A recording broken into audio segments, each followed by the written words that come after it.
The sleet hit harder the closer Franklin got to home. 9 months in Guam, building runways for Uncle Sam, and all he wanted was his own bed and a hot meal. The wipers on his truck struggled against the November cold. He pulled into the driveway and noticed the garage door was closed. Odd. Linda knew he liked to pull straight in. Strange Ram pickup sat where he usually parked, lifted, loud exhaust rumbling even at idle. The house lights were on. Smoke curled from the chimney. Should have felt like home. Franklin pushed through the front door, shaking sleet from his jacket. A man sat on his couch, 30-something, gym rat build, feet propped on Franklin's coffee table. Didn't even stand up. "You must be the husband," the man said. "Linda said you weren't due back till next week." Franklin looked past him. Linda stood in the kitchen doorway, arms crossed. Her face had gone white, then hard. His father's photo on the mantel was turned face down. Franklin stood in his own living room and felt like a stranger. The man, Derek, Linda called him, still hadn't moved his feet. Beer in one hand, TV remote in the other, like he owned the place. "Linda," Franklin said. His voice came out steady. 26 years in the Navy taught you to keep your voice steady. "What's going on here?" "We need to talk." And she didn't move from the kitchen doorway. "Things have changed." Derek leaned back, hands behind his head. "Babe, you want me to handle this?" "Babe."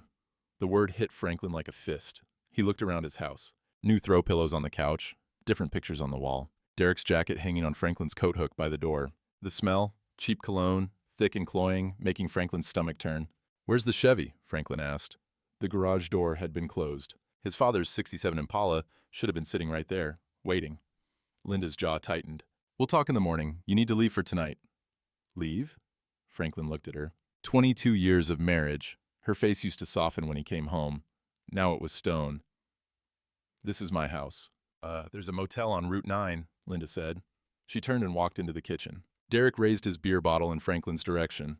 A little salute, mocking. Franklin's hands curled into fists at his sides. But he was 63 years old and too tired to throw a punch that would solve nothing. He looked at his father's photo, still face down. He turned and walked out. The motel clerk barely looked up when Franklin paid cash for the night, $28. The room smelled like cigarettes and pine sol. Franklin sat on the edge of the bed, still in his jacket, didn't turn on the TV. His phone sat silent in his hand.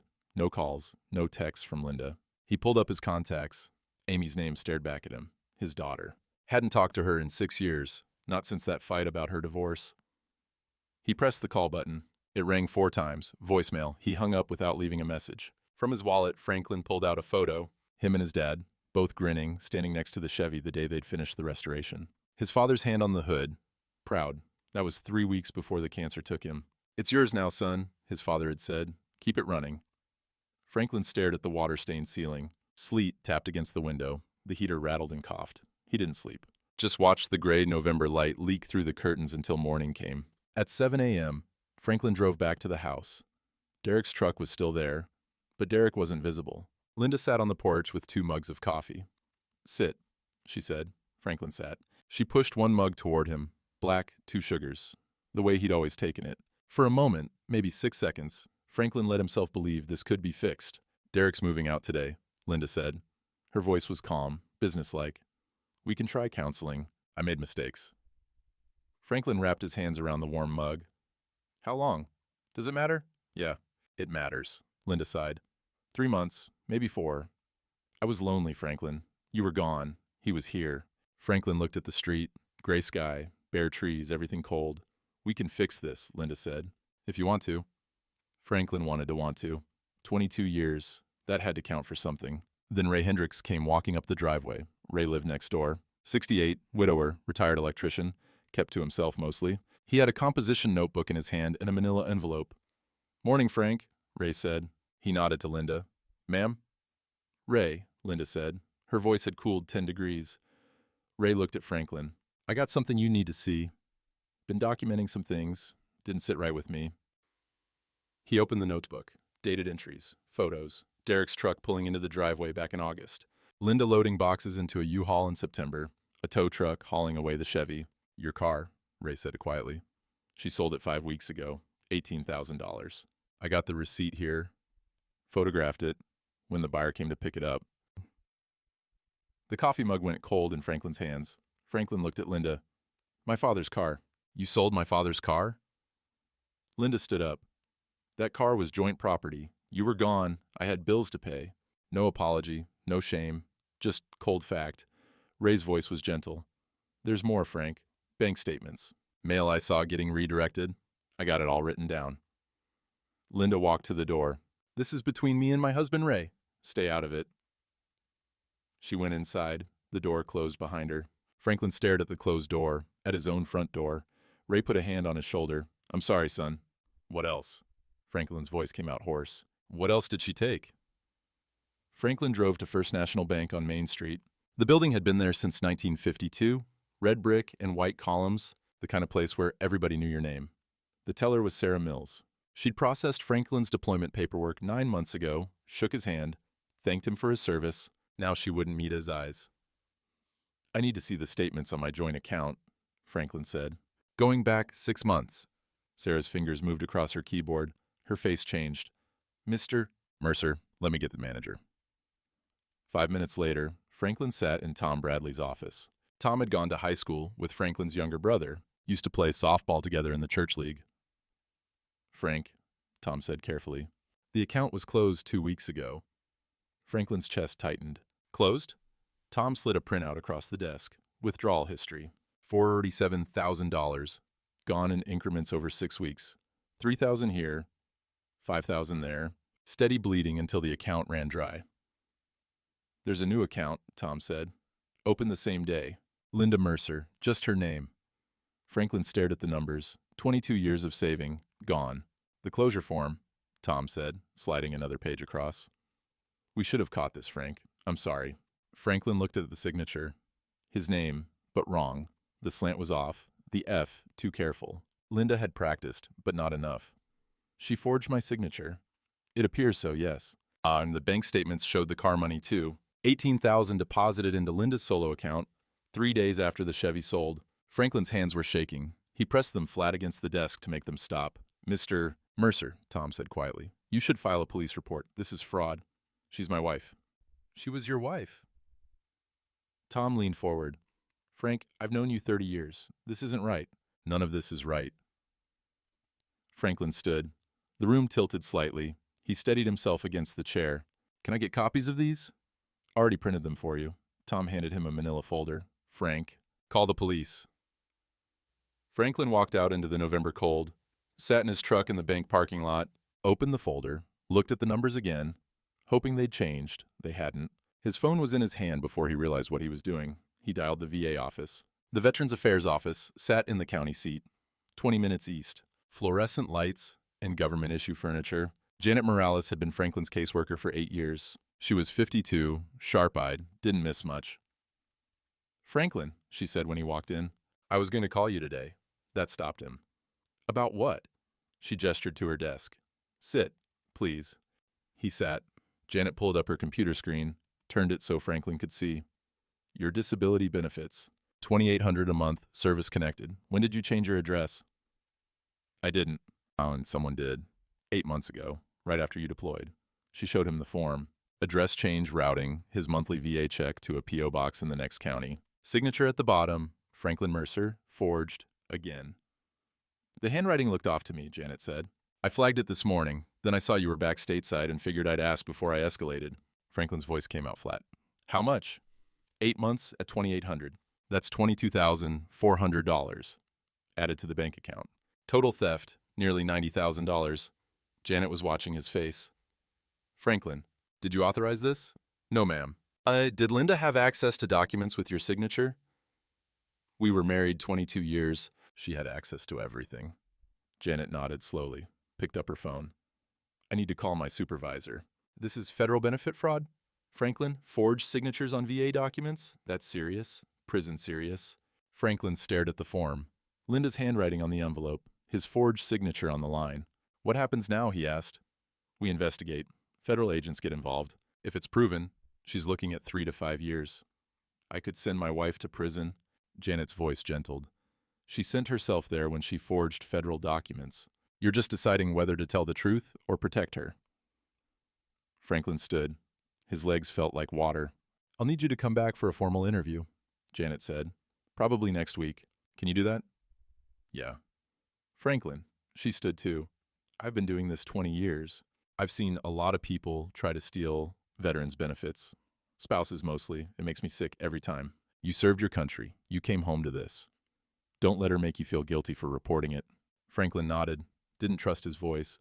He made it to his truck before the shaking started. Sat there in the VA parking lot, hands gripping the steering wheel, unable to turn the key. $90,000, his father's car. 22 years. A horn honked behind him. Someone waiting for his parking spot. Franklin started the truck and drove. He didn't mean to go to the storage unit, but Ray had mentioned it, and Franklin's hands turned the wheel on their own. Secure store self-storage. His name was still on the rental agreement. Unit 247. Linda was paying for it with his stolen money. The lock opened with his key. Franklin pulled up the rolling door. Everything. All of it.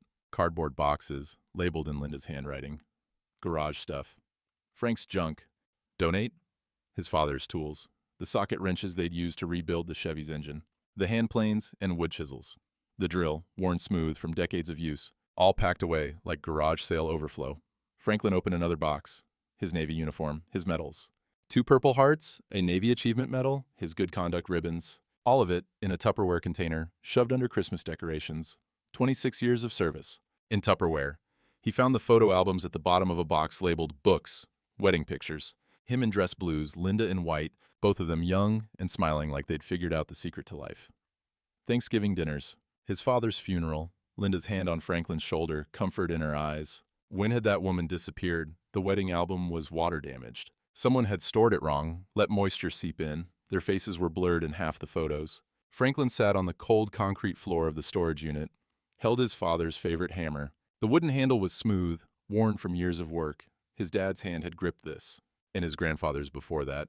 Linda had labeled it, Donate? The smell of the place, cardboard and dust and motor oil, mixed with the smell of his father's workshop, oil and sawdust and Old Spice aftershave. Franklin closed his eyes, and for a moment he was 17 again, learning how to plane wood. His father's patient voice. Slow strokes, son. Let the tool do the work. His phone rang. Ray Hendricks. Frank, where are you? Storage unit. She packed everything, all of it. Come back to my place. You can't stay in that motel again. Ray, I got a spare room. Patricia's quilts are still on the bed, but it's clean. You come here, tonight. Franklin looked at his belongings, boxed up like a dead man's estate. Okay, he said. Okay. He loaded his father's tools into his truck. The medals, the photo albums, left the rest. Couldn't look at it anymore. When he drove past his house, Derek's truck was in the driveway, lights on. Them inside, living his life, spending his money. Franklin kept driving. Ray was on his porch, waiting, coffee in hand, even though it was nearly dark. You gonna be okay, son? Franklin carried a box of his father's tools up the steps, set them down, looked at Ray. Can I sleep on your couch tonight? I can't go back there. Ray shook his head. Not the couch, the spare room. Stay as long as you need. Franklin felt something crack in his chest. Not breaking, just opening. Thank you. Don't mention it. That's what neighbors are for. Inside, the spare room smelled like mothballs and Old Spice. Patricia's quilts, like Ray said. Hand-stitched, soft.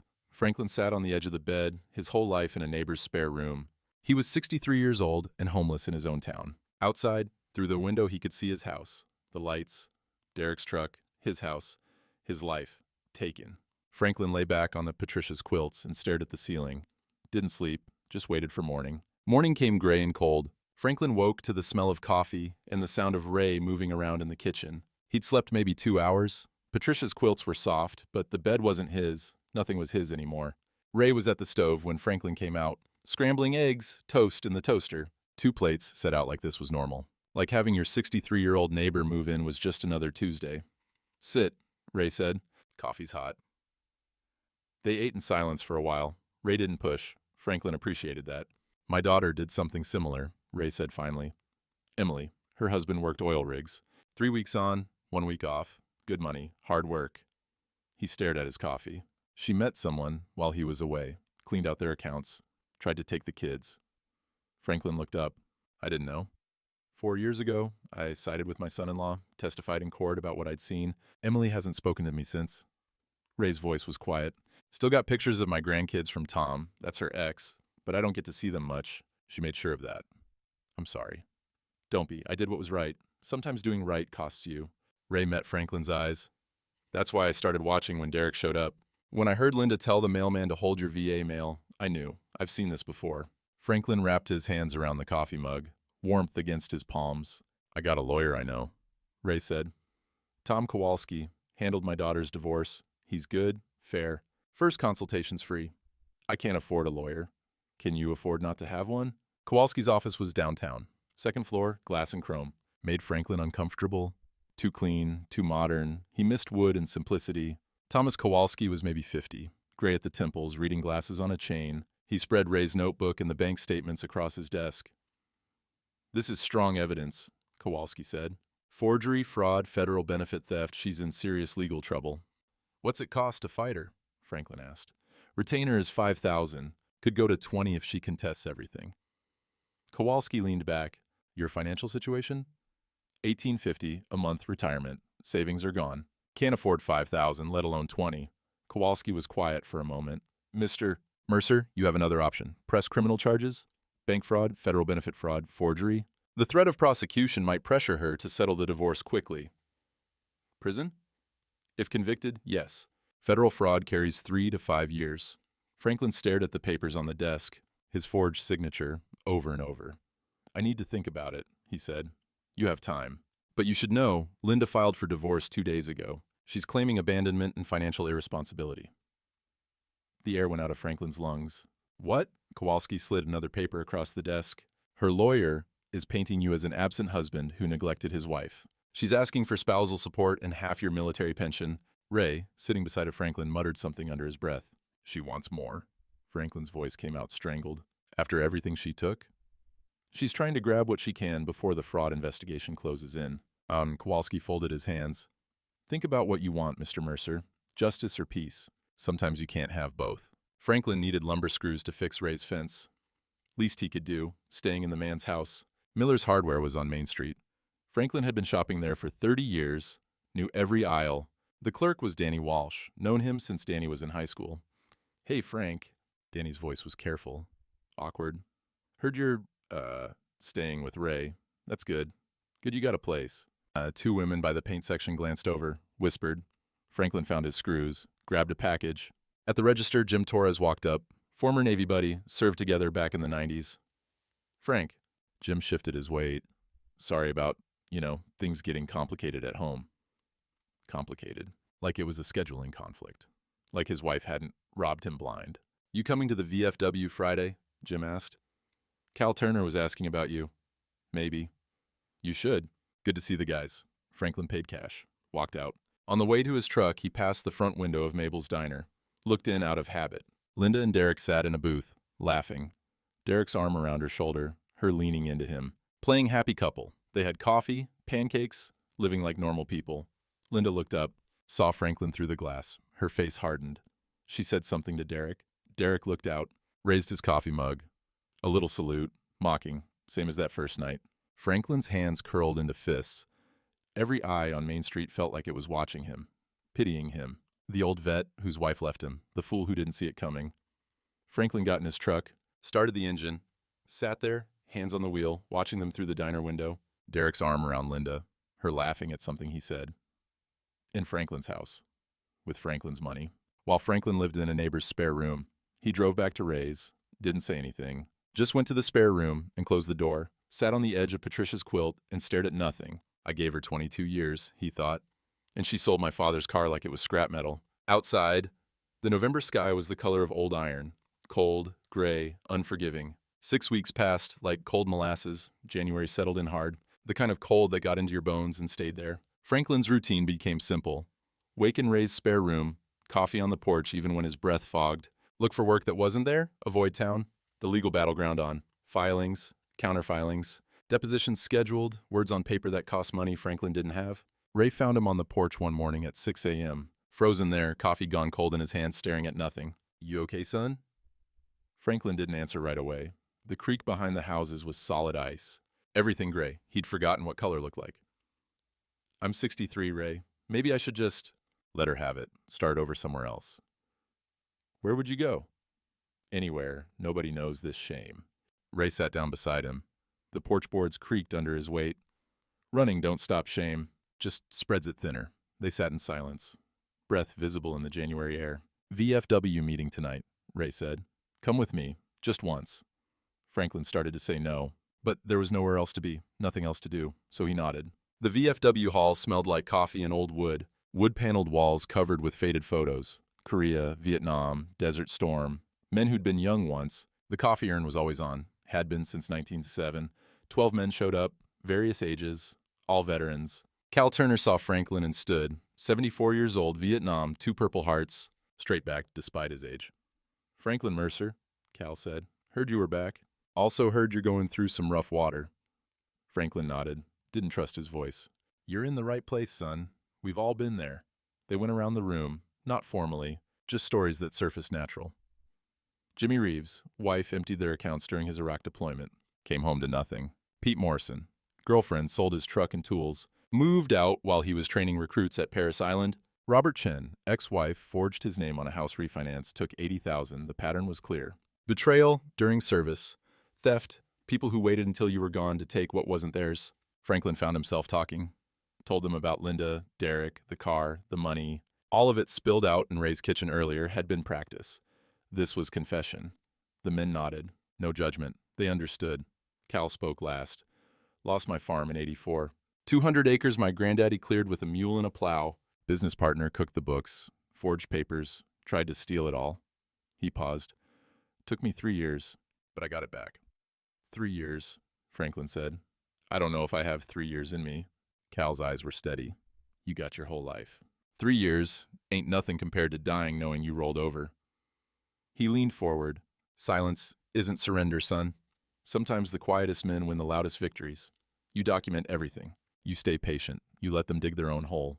And when the time comes, you don't gloat. You just stand there, clean name intact, while they explain themselves to a judge. Franklin felt something shift in his chest. Not hope exactly, but something less heavy than despair. Think about it, Cal said. You survive ordnance and operations. You'll survive this. On the drive home, Ray asked, You feel any better? I don't know, but I ain't ready to quit yet. They pulled into Ray's driveway. Headlights swept across an unfamiliar car parked on the street. Beat-up Honda Civic, Atlanta plates. Who's that? Franklin asked. A figure stood on Ray's porch. Backlit by the porch light, features unclear, then she stepped forward into the light. Amy, his daughter, arms crossed against the cold.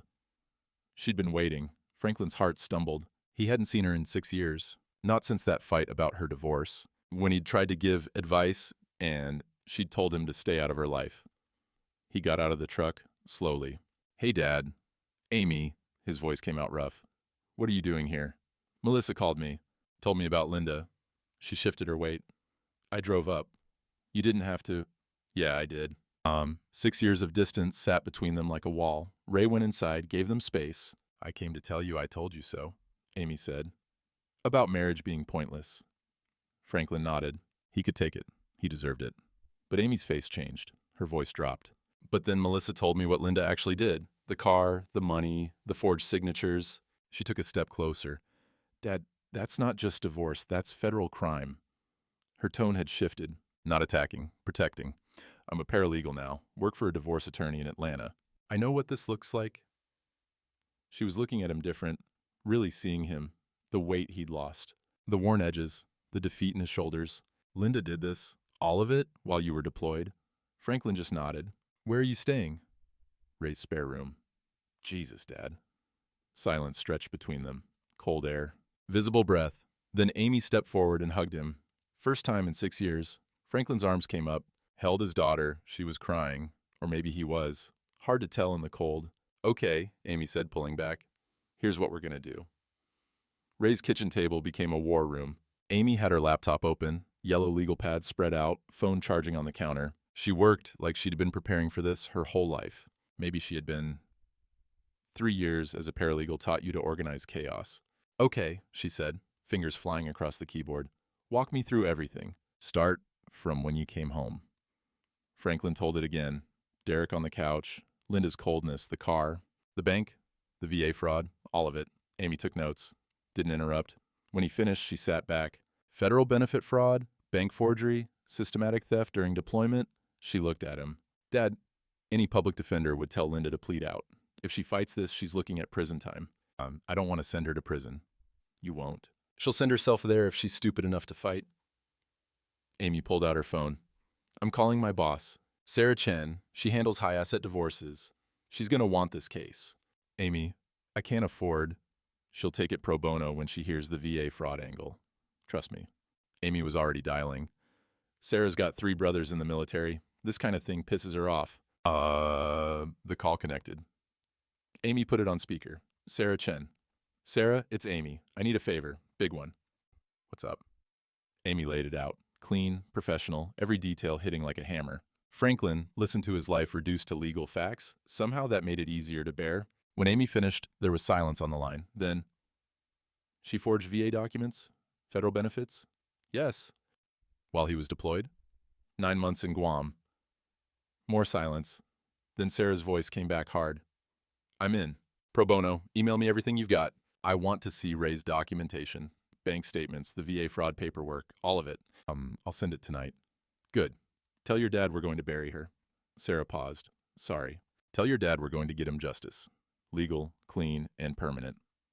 The call ended. Amy looked at Franklin. See? We've got a team now.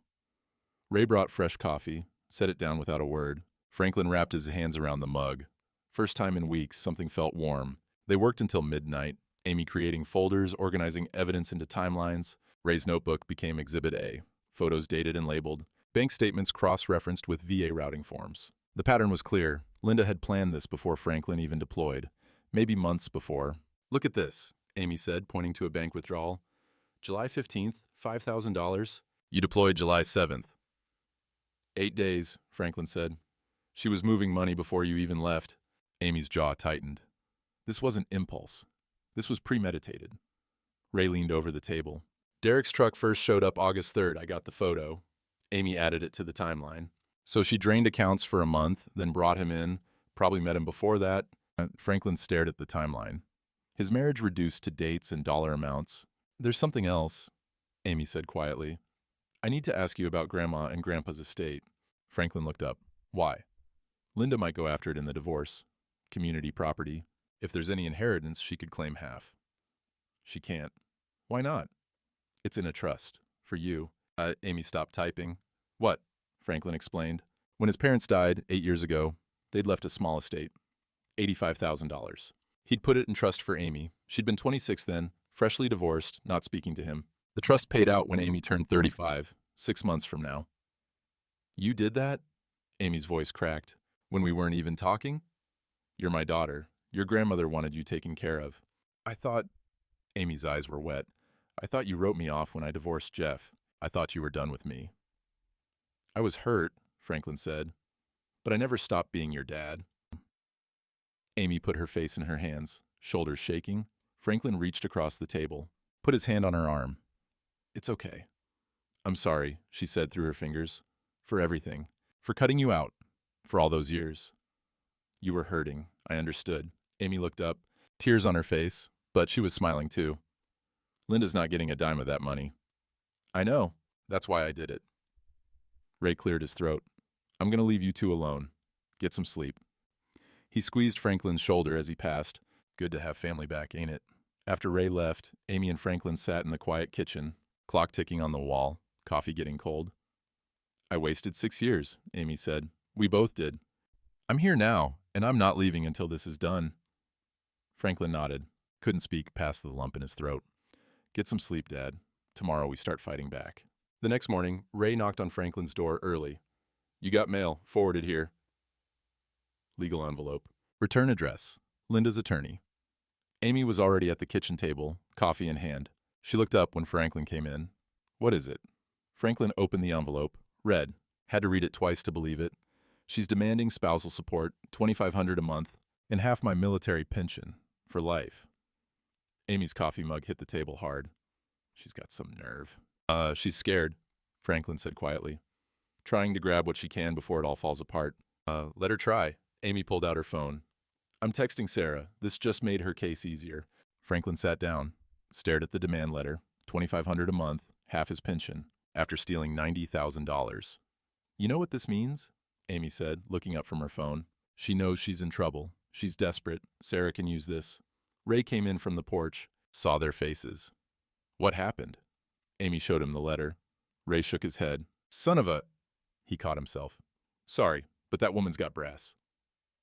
Or fear, Franklin said. Same thing, maybe. Amy's phone buzzed. Text from Sarah. Perfect. Let her demand everything. Makes our counterfiling even stronger. Federal investigators want to interview you next week. They're building a case.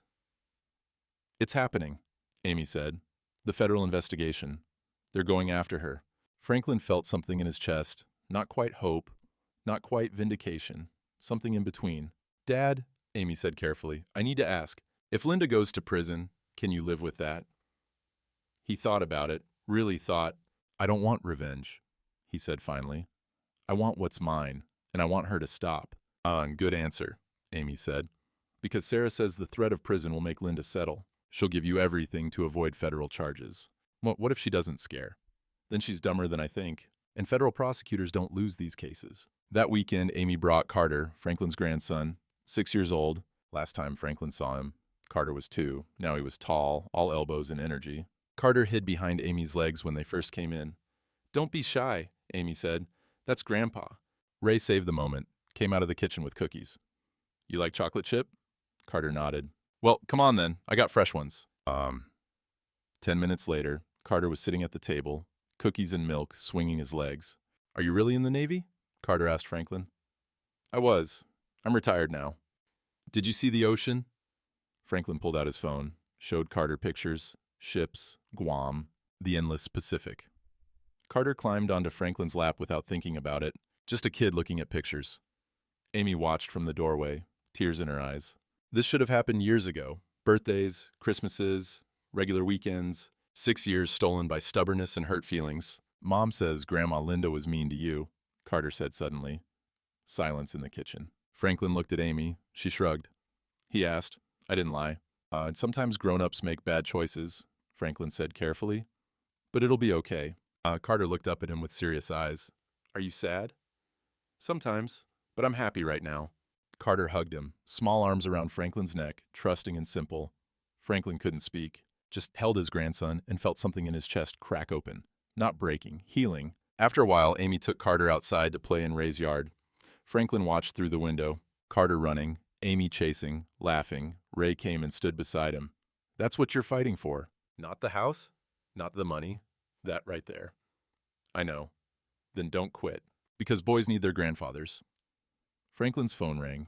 Janet Morales, the VA caseworker. He answered, Mr. Mercer, federal investigators want to interview you next week. Wednesday at 2. Can you make it? Yes, ma'am. Good. They're building a case against Linda. Benefit fraud, forgery. It's serious. They'll need your full cooperation. They'll have it. Janet paused. Franklin, this is going to get harder before it gets better. You ready for that? Through the window, Carter was laughing. Amy was pushing him on Ray's old tire swing. Yeah, Franklin said. I'm ready. He hung up. Ray looked at him. Federal interview? Wednesday. It's happening then. Yeah, it's happening. Outside, Carter called for Franklin to come push him. Franklin went. Left the legal papers and the hard conversations behind for a few minutes. Just a grandfather pushing his grandson on a swing. The January sun was weak, but it was there. Cold, but there. Sarah Chin called on a Tuesday morning. Amy put her on speaker. Got the PI report back on Derek Paulson. You're going to want to hear this. Amy had her laptop open, taking notes. Franklin sat across from her at Ray's kitchen table. Sarah's voice came through clear. Derek Paulson, 35, originally from Tennessee, and here's the pattern. 3 previous relationships in the last 8 years. Same playbook every time. What playbook? Amy asked. Targets, women 50 to 65 with husbands who travel for work or military deployment. Romance, move in fast, get access to finances, drain accounts, disappear when caught. Franklin felt his jaw tighten. There's more, Sarah continued. Failed businesses across 3 states. Landscaping company in Memphis. Never licensed, no clients, folded after 6 months. Same thing in Little Rock. Same thing in Chattanooga. He's got debts everywhere. Unpaid loans, bounced checks. There's even a restraining order from an ex in Memphis. What about the money Linda gave him? Amy asked. $45,000, near as I can trace. No business assets, no equipment, no nothing. He spent it or moved it. Either way, it's gone. Franklin stared at the table. Linda had been conned how just like she'd conned him. The irony tasted bitter. Does this help us? Amy asked. It helps in 2 ways, Sarah said. 1, it shows Linda was manipulated. Doesn't excuse her crimes, but it might explain them. Court could show some mercy. 2, It shows Derek's pattern. If we need him to testify, we've got leverage. He won't want his history examined too close. He's still at the house, Franklin said. His truck's there most days. Probably planning his exit, Sarah said. These guys don't stick around when legal trouble starts. Watch. When things heat up, he'll ghost her. After the call ended, Amy looked at Franklin. So Linda's a victim too, sort of. She's a criminal who got victimized, Franklin said. Don't make her less responsible. I'm not. But it's sad. She destroyed her marriage for a con man. Franklin thought about that. 22 years traded for Derek's empty promises. Tragic. Still criminal. Both things true at once. That evening, Franklin's phone rang. Unknown number, Ohio area code. Mr. Mercer, this is Karen Wexler. Linda's sister. Franklin remembered her vaguely. Met her at the wedding 22 years ago. Hadn't spoken since. What can I do for you? Franklin kept his voice neutral. I'm calling to apologize. Karen's voice was tight. And to tell you I'll testify if you need me to. Franklin sat up straighter. Testify to what? That Linda's always been like this, since we were kids. Took money from our parents. Lied, manipulated people to get what she wanted. Karen paused. I've been covering for her my whole life. Making excuses. I'm done. Why now? Because you served your country and came home to this. And because I'm tired of watching her hurt people and get away with it. Franklin heard real pain in her voice. Family guilt. The weight of enabling someone you loved. When she told me she was leaving you for a younger man, I said, Linda, you're destroying a good man. She laughed. Said you'd be fine. Karen's voice broke. I'm sorry. I should have warned you. Should have done something. You couldn't have stopped her. Maybe not, but I could have tried. Karen took a breath. Our mother called me last week, told me about the federal investigation. I wanted you to know, I'll help however I can. Character testimony, pattern of behavior, whatever you need. I appreciate that. One more thing, Karen said. Linda called me yesterday, asked to borrow $15,000, said she needed a good lawyer. What did you say? I said no. Then I called you. After they hung up, Franklin sat with the phone in his hand. Even Linda's own sister was done with her. Ray came in from the porch. Everything okay? Linda's running out of money and family and options. Me and cornered animals are dangerous. Or they just give up. Wednesday afternoon, Franklin sat in a federal building conference room. 2 agents across from him, Morrison and Lee, recording equipment on the table, official and cold. Amy sat beside him. Moral support. Agent Morrison was maybe 45. No nonsense. Mercer, we appreciate you coming in. This interview is being recorded. Do you consent to that? Yes, ma'am. Let's start from the beginning. When did you deploy? Franklin walked them through it. July 7th departure. 9 months in Guam. Construction project. Came home November 5th. They showed him documents. The forged signatures side by side with his real ones. Did you authorize these address changes? Agent Morrison asked. No, ma'am. Did you know your VA benefits were being rerouted? Not until I came home. Did Mrs. Mercer have access to documents with your signature? We were married 22 years. She had access to everything. Agent Lee leaned forward.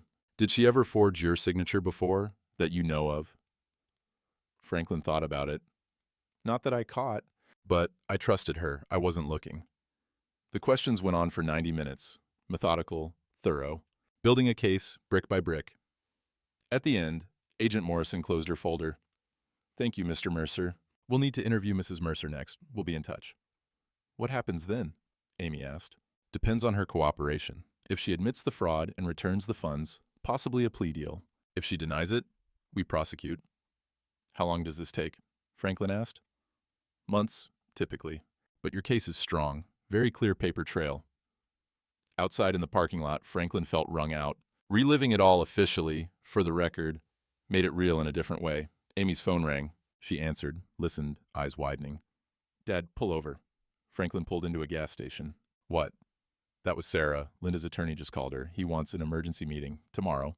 He said Linda needs to discuss options urgently. Franklin's heart kicked. What kind of options? Settlement, probably. Amy was already texting Sarah back. Dad, they're scared. The federal investigation has them scared. Franklin sat in the truck, engine idling, and felt the shift. For weeks, he'd been on defense. Reacting, surviving. Now Linda was reacting to him. Sarah says we should meet them, Amy said, reading her phone. See what they're offering. She thinks Linda's lawyer knows she's going to prison if this goes to trial. Tomorrow? Tomorrow. 2 o'clock, county courthouse. Amy looked at him. You ready for this? Franklin thought about Linda's face that first night. Cold, no apology.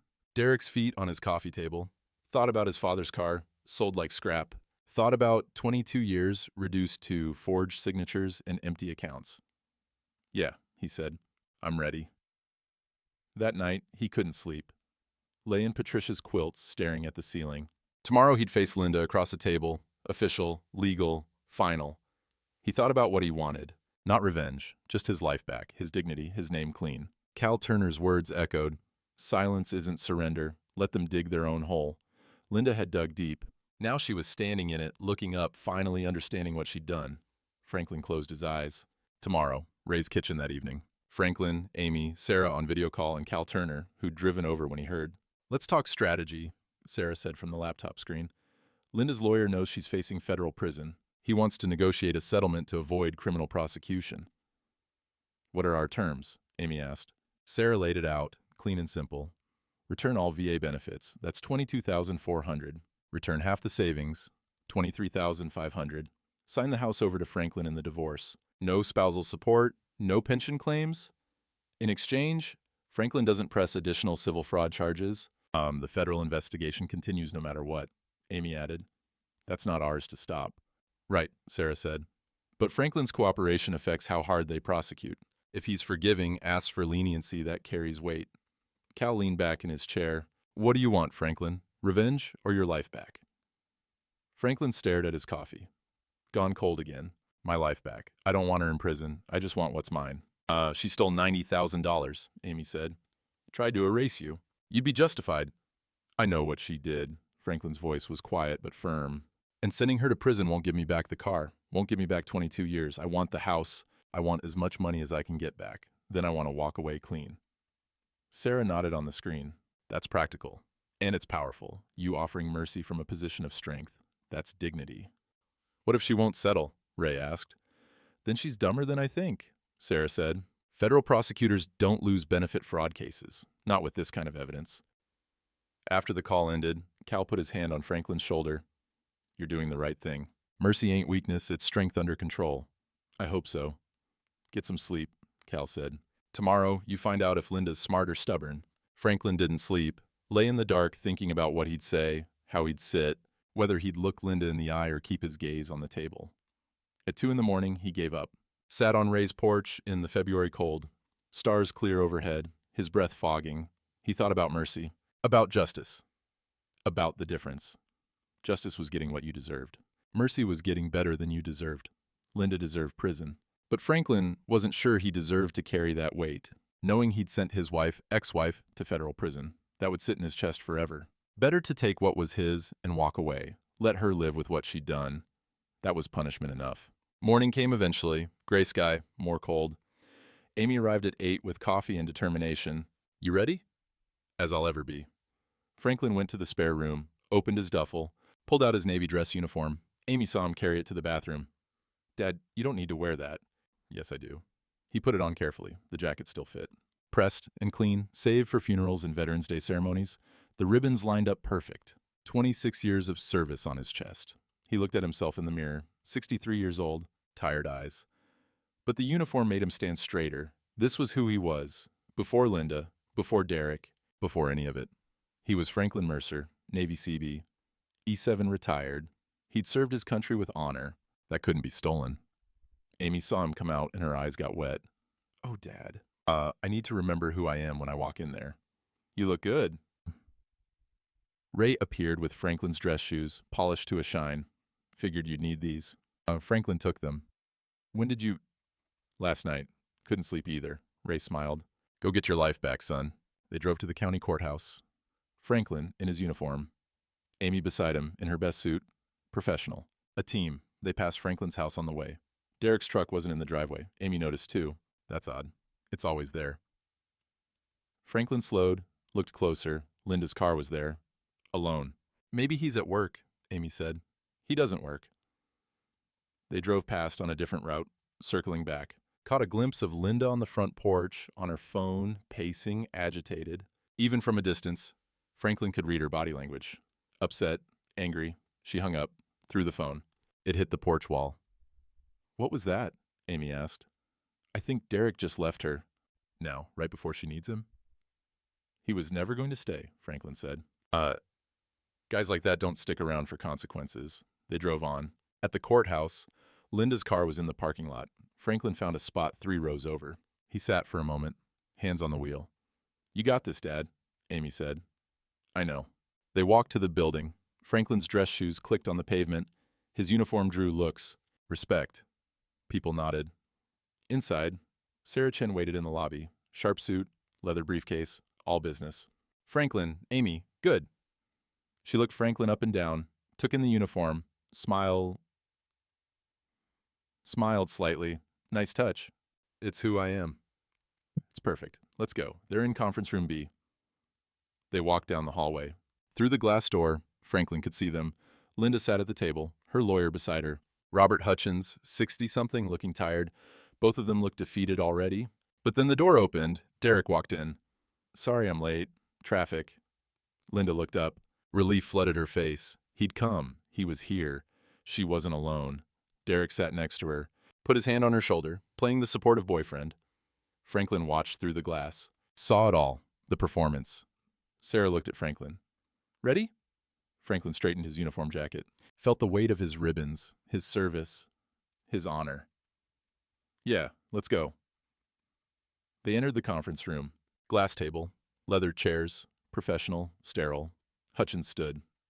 "Mr. Mercer, Ms. Ross, Ms. Chen, thank you for coming." Linda wouldn't look at Franklin, stared at the table. Derek's hand still on her shoulder. Franklin sat down across from them. Amy on his right, Sarah on his left. Derek looked at Franklin's uniform. Something flickered in his eyes. Discomfort? Maybe shame? Hard to tell. Hutchins cleared his throat. "My client would like to discuss resolution. As you know, the federal investigation has created some complications." Complications," Sarah said flatly.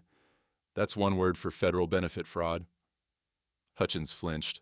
Poor choice of words. "My client acknowledges errors in judgment." "Errors?" Sarah leaned forward. "Try felonies, Mr. Hutchins. Forgery, fraud, systematic theft from a deployed service member. Those aren't errors. Those are crimes." Linda's hands folded on the table. Knuckles white. Derek shifted in his seat, checked his phone. Hutchins tried to regroup. "We'd like to propose a settlement that satisfies Mr. Mercer and avoids criminal prosecution." Sarah opened her briefcase. "We're listening." Before Hutchins could speak, Derek stood up. "I need some air." Linda looked up at him. "Derek, just for a minute. This is intense. I'll be right back." He walked to the door, opened it. Franklin watched him go. Amy leaned close, whispered, "He's not coming back." Franklin knew she was right. Hutchins waited until the door closed. Then he started talking. Numbers, terms, negotiation, but Franklin was watching Linda's face. Watching her realize Derek wasn't in the bathroom, wasn't getting air. He was gone. 5 minutes passed. Then 10. Derek didn't come back. Hutchins kept talking, trying to maintain momentum. Settlement terms, payment schedules, asset division. But Linda's eyes kept going to the door. Finally, Sarah said, "Mr. Hutchins, I don't think Mr. Paulson is returning." Linda stood up fast, went to the window, looked down at the parking lot. Franklin couldn't see from his angle, but he knew what she was seeing. Empty parking space. Derek's Ram truck gone. Linda's face crumpled. She caught herself, sat back down. But the damage was visible. She was alone now, truly alone. Hutchins pressed on, professional to the end. "As I was saying, Mrs. Mercer is prepared to discuss repayment terms." "Let me save us some time," Sarah said. She pulled out a document, slid it across the table. "These are our terms, non-negotiable." Hutchins read. His face fell with every line. "Return of all VA benefits, $22,400. Return of half the marital savings, $23,500. House transferred to Mr. Mercer in the divorce settlement. No spousal support, no pension claims. Divorce finalized immediately." "My client doesn't have $45,000, Hutchins said. "Then she gets a loan, borrows against the house equity, sells assets. I don't care how she gets it." Sarah's voice was steel. "Those are the terms." "And in exchange? Mr. Mercer won't pursue additional civil fraud charges. The federal investigation continues. That's not ours to control. But Mr. Mercer's cooperation with prosecutors affects sentencing recommendations." Linda finally spoke. Her voice was small. "What does that mean?" Sarah looked at her directly. It means if Franklin asks the federal prosecutor to show leniency, they'll listen. If he asks for the maximum, they'll listen to that too. Your future depends on how reasonable you are right now. Hutchins leaned close to Linda, whispered. Franklin couldn't hear the words, but he could read the urgency. Derek's absence hung in the room like smoke. Linda looked at the door one more time, still closed, still empty. I don't have that money, she said. Not all of it. Derek's business, she stopped, realized how it sounded. The business that doesn't exist? Amy's voice cut sharp. The one he spent $45,000 of stolen money on? That business? Linda's face flushed. He said, he lied, Amy said. He's a con artist. Did the same thing to 3 other women before you. We have the records. Linda looked at Hutchins. You didn't tell me that. No, I just found out yesterday, Hutchins admitted. Silence in the room, the kind that presses on your ears. Linda turned to Franklin, really looked at him for the first time, saw the uniform, the ribbons, the man she'd tried to erase. You'd really send me to prison? Franklin leaned forward, kept his voice steady. Ma'am, I wouldn't send you anywhere. You sent yourself there when you forged my name on federal documents. I'm just deciding whether to show mercy you never showed me. The words landed like stones in still water. Linda's lawyer spoke up, desperate now. Mrs. Mercer, I strongly advise you to accept these terms. Federal benefit fraud carries 3 to 5 years, mandatory minimum. Bank fraud adds more. If you go to trial, you'll lose. Then you get nothing and go to prison anyway. I don't have $45,000, Linda said again, quieter. The house has equity, Sarah said. You can borrow against it, then sign it over to Franklin, or you can refuse, go to trial and lose it in criminal asset forfeiture. Your choice. Linda looked at Hutchins. What do I do? Hutchins met her eyes. You sign. The documents took 30 minutes to review. Hutchins went through every page with Linda, making sure she understood. Settlement agreement, debt repayment schedule, house transfer papers, divorce decree, waiver of spousal support and pension claims. Linda's hands shook as she read. Franklin watched her, tried to feel something. Vindication, satisfaction, relief. Mostly he just felt tired. Sarah explained each document. Professional, clinical. This is what you're signing. This is what it means. Do you understand? Linda nodded, her voice barely audible. Yes. The house equity loan will take 2 weeks to process, Hutchins said. Then full payment to Mr. Mercer within 30 days of loan approval. Acceptable, Sarah said. And Mrs. Mercer moves out of the house immediately. Today. Linda looked up. Today? Today, Franklin said. First words he'd spoken directly to her since the opening. I want my house back. She held his gaze for a moment, then looked away. Hutchins slid the first document across. Sign here, and here. Initial here. Linda picked up the pen. It shook in her hand. She signed. One document, then another, then another. Her signature shaky, nothing like the confident forgeries on the bank forms. Those had been practiced, deliberate. These were defeat. The final document was the divorce decree. Linda paused on this one, stared at it. 22 years of marriage, ended with a signature. She looked at Franklin one last time. I'm sorry, for what it's worth. Franklin didn't look away, didn't soften. It's worth what it's worth. Not forgiveness, not cruelty, just acknowledgement, Linda signed. Franklin signed below her. Hutchins and Sarah witnessed. Done. Sarah gathered the documents. We'll file these tomorrow. Divorce finalized in 30 days. Hutchins stood. And the federal investigation? Mrs. Mercer will need to cooperate fully with the U.S. Attorney's office? Sarah said. Return the benefits immediately. Show remorse. Pray for leniency. That's between her and federal prosecutors, Sarah said. Not our concern. Linda and Hutchins left first. She didn't look back. Just walked out the door, shoulders slumped, alone.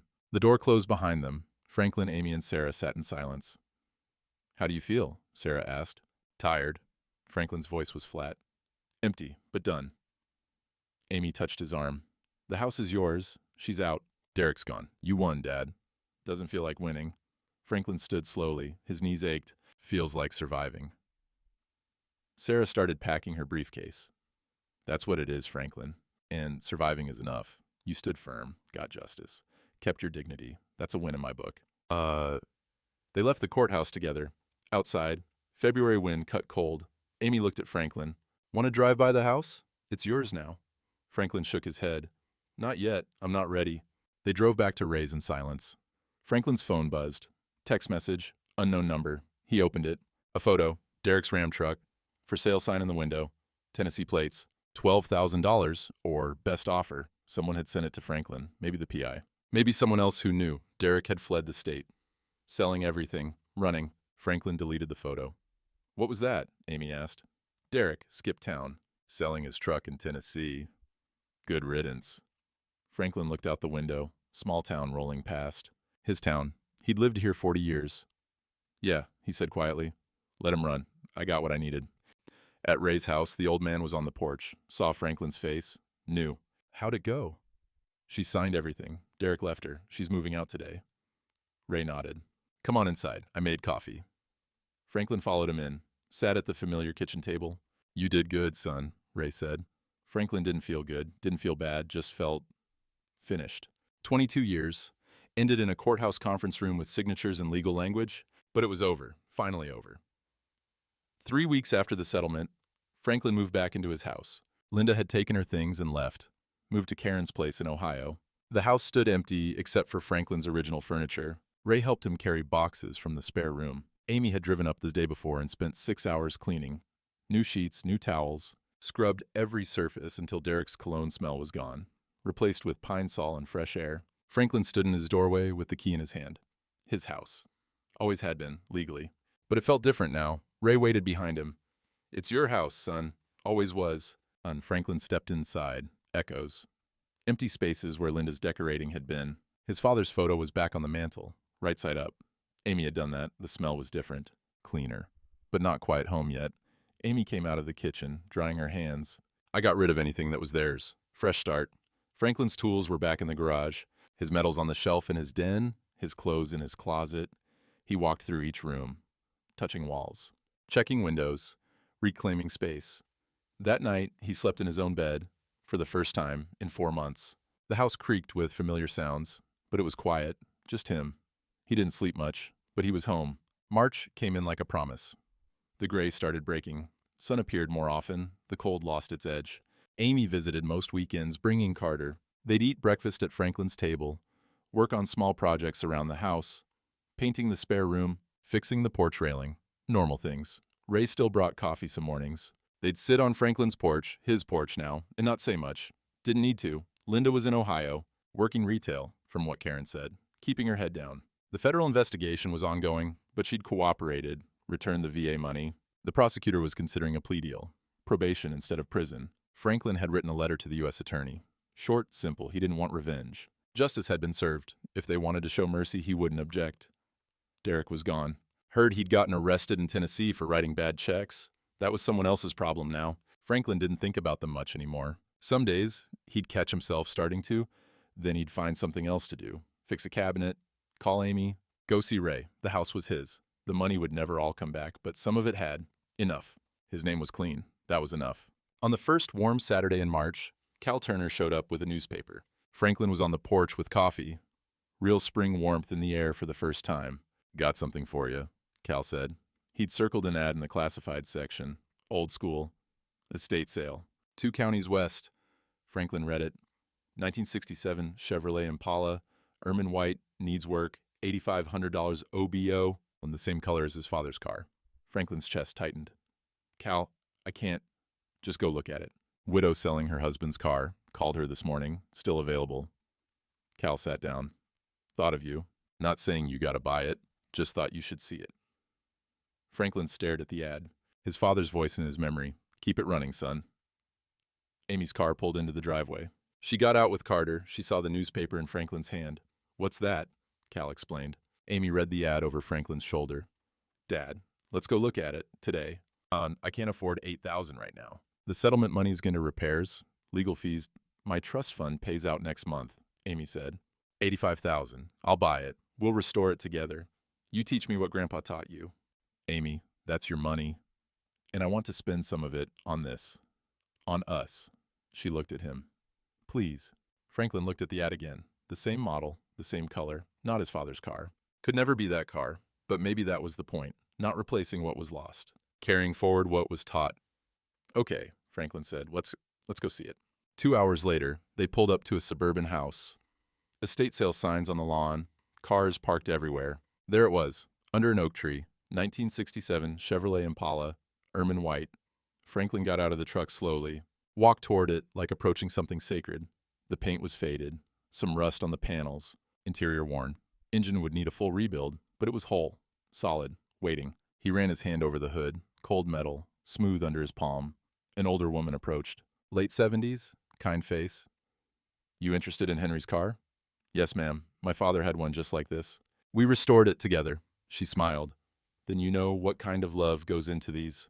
Henry worked on this for 15 years, right up until... She paused. He died last year, heart attack, 78 years old. I'm sorry for your loss. He'd want it to go to someone who'd treat it right, someone who understands. She looked at Franklin's face, saw something there. You've had your own losses, haven't you? Yes, ma'am. My father died of cancer. The car we built together was stolen from me recently. This feels like... He couldn't finish. Like something coming full circle, she said gently. Carter ran up, eyes wide. Grandpa, is this the car? Amy followed. Mrs. Cho, Evelyn Cho. Mrs. Cho, we'd like to buy it, Amy said. If it's still available? It is. Asking $8,500, but for you. Mrs. Cho looked at Franklin, at the way he touched the car. $7,500? I can see you'll love it. Amy pulled out her checkbook. We'll take it. While Amy handled the paperwork, Franklin opened the hood with Carter, showed him the engine, seized up. Lots of work needed. Can we fix it? Carter asked. Yeah, buddy. It'll take time. But yeah. Mrs. Cho signed the title over. Amy arranged for a tow truck to bring it to Franklin's garage. Carter climbed into the driver's seat, hands on the wheel. It's really ours? Franklin smiled. First real smile in months. It's really ours. Amy took a photo. Franklin and Carter in front of the Chevy. March sun warm on their faces. Mrs. Cho watched them. You bring that boy back when you get it running. Henry would have loved to see that. We will, ma'am. They drove home in convoy, Amy's car following Franklin's truck. In the rearview mirror, Franklin could see them, his daughter, his grandson, family. The Chevy would arrive next week, then they'd start, piece by piece, together. Carter's voice from the back seat. When do we start working on it, Grandpa? Soon as it gets there. I'll teach you everything my dad taught me. And me too, Amy said. I want to learn. Franklin looked at the road ahead. March sun breaking through winter clouds. First real warmth in 4 months. Yeah, he said, all of us. We'll do it together. 2 weeks later, Franklin sat on his porch in the early morning, April now, coffee in his hand, steam rising in the cool air. The Chevy was in his garage, hood up. Carter and Amy were coming this weekend to start the real work. Engine rebuild, body restoration. A year's worth of Saturdays probably, maybe more. He didn't mind. Some things were worth taking time. Ray walked over from next door, brought his own coffee, sat without asking. That was friendship.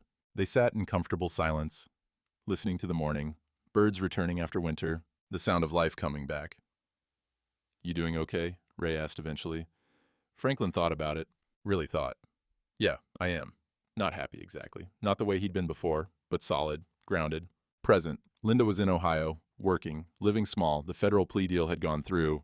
2 years probation, community service, no prison. Franklin had asked for mercy and they'd given it. Derek was somebody else's problem, probably already running his next con. Franklin didn't think about them much anymore. What he thought about was this, his daughter calling every few days, his grandson asking questions about carburetors and timing chains. Ray's morning coffee visits, Cal stopping by with advice on the restoration. Found family, chosen family, the people who showed up when it mattered. Cal was right, Franklin said. Silence isn't surrender. What's that? Something he told me at VFW, when I was ready to quit. Silence isn't surrender. Sometimes you win by standing still, letting the truth surface on its own. Ray nodded. You stood still. You let her dig her own hole. Now you're still standing and she ain't. I didn't want it to be like that. I know, but you can't control what people do, just what you do. Through the garage window, Franklin could see the Chevy, waiting, patient. His father's voice in memory. Let the tool do the work, son. Don't force it. Same with life, maybe. Don't force it. Do the work. Be patient. Stand firm. Amy's car pulled into the driveway early. She and Carter getting a jump on the weekend. Carter ran up the porch steps. Grandpa, Mom says we can start the engine work today. Franklin set his coffee down, stood, felt the April sun warm on his face. First real warmth after a long, cold winter. Well then, he said, let's get to it. He walked to the garage with Carter's small hand in his. Amy followed. Ray came too, to watch. The garage door was already open, sunlight streaming in, the Chevy waiting under its hood. Tools laid out on the workbench, his father's tools. The ones Linda had packed away, The ones that had come back, some things you lose. Some things come back different. Some things get built from scratch. All of it mattered. Franklin picked up his father's favorite wrench, felt the weight of it, the history. "Okay, buddy," he said to Carter. "First lesson, always respect your tools. And always respect the people who taught you." Carter nodded, serious. Amy stood in the doorway with her phone, taking pictures, capturing this, the start of something. 3 generations, 1 car, slowly bringing something back to life. Franklin bent over the engine, Carter beside him, spring light filling the garage. "Hand me that socket wrench," Franklin said. The 3/4 inch. Carter found it, passed it over, careful, respectful. Outside, a neighbor's radio played. Someone mowing their lawn. Normal Saturday sounds. Franklin's hands moved over the engine. Sure, practiced, teaching. This was enough. This was more than enough. Life wasn't perfect. Wasn't what he'd planned. But it was his. Clean, honest. Moving forward, one piece at a time. He looked at Amy, at Carter, at Ray, watching from the driveway with his coffee. At the work ahead, the restoration, the time it would take. And Franklin Mercer smiled. "Let's bring it home," he said.